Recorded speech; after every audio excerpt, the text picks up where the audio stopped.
বিসমিল্লাহির রহমানির রহিম। আসসালামু আলাইকুম। আল্লাহর রহমতে আশা করি সবাই ভালো আছেন। আমি দেখুন আজকে সসিন্দা দিয়ে মানে কইডা দিয়ে একটা ডিম দিয়ে ভাজি করব। তা দেখুন আগে রসুন দিয়ে দিলাম, এটা থেতো করা রসুন। বিসমিল্লাহির রহমানির রহিম।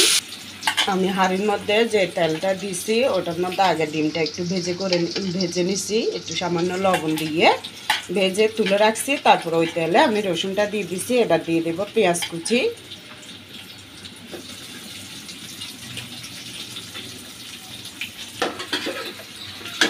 আর যে দেখুন রসুন আর পেঁয়াজটা একটু সামান্য ভাজা হওয়ার পরে এবার দিয়ে দেবো একটু তেলে রাখা জিরা বাটাটা।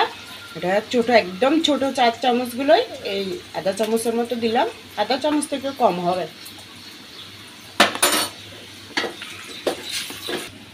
এবার দিয়ে দেব লবণ, কইডার ভাজির আন্দাজ অনুযায়ী একটু লবণ দিলাম। কইডা ভাজির আন্দাজ অনুযায়ী একটু সামান্য করে হলুদের গুঁড়ি দিয়ে দিচ্ছি। হলুদের গুঁড়ি না দিলেও স্বাদ, তবে তরকারি যে কোনো শাক সবজি সব কিছুর মধ্যে একটু হলুদের গুঁড়ি দিলে ভালো, তাই দিলাম। দিয়ে দেবো কাঁচামরিচ। আমি ঝাল একটু বাড়াই দিছি, আপনারা যে বাজার খান ওভাবে ঝাল দিবেন।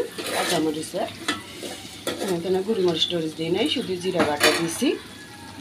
রসুন পেঁয়াজ জিরা বাটা, হলুদ লবণ, একটা ডিম ভাজি করে দেব। এই হচ্ছে সসিন্দার ভাজি। দিয়ে দিলাম কইডাগুলো।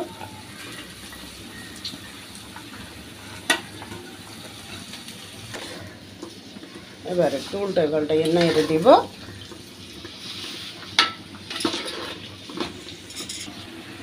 যে দেখুন আমি একটা ডিমকে এভাবে ফ্রাই করে নিয়েছি, তারপরে একটু টুকরা টুকরা করে নিয়েছি, চামচ দিয়ে কেটে নিয়েছি। এটা দিয়ে দেবো এখন। সামান্য একটু লবণ আর গোলমরিচের গুঁড়ো দিয়ে ভেজে নিয়েছিলাম। আপনারা চাইলে একটুটুকু বাজের মধ্যে দুটোও দিতে পারেন। আমার থেকে একটাই ছিল, নিচে যে আনতে হবে, তাই কেউ আনার জন্য মানুষ নাই, এই জন্য একটাই ছিল, একটাই দিছি। আপনারা চাইলে 2-3টাও দিতে পারেন ভাজির মধ্যে।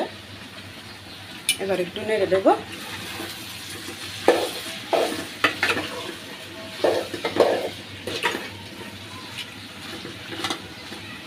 আর একটু লবণ দেবো, লবণ একটু কম হয়েছে।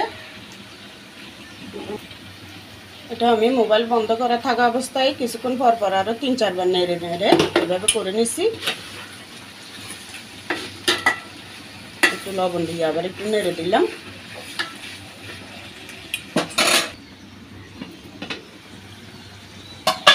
এই যে দেখুন সসিন্দা ভাজি হয়ে গেছে। কত সিম্পলভাবে সাধারণভাবে রান্নাটা করলাম।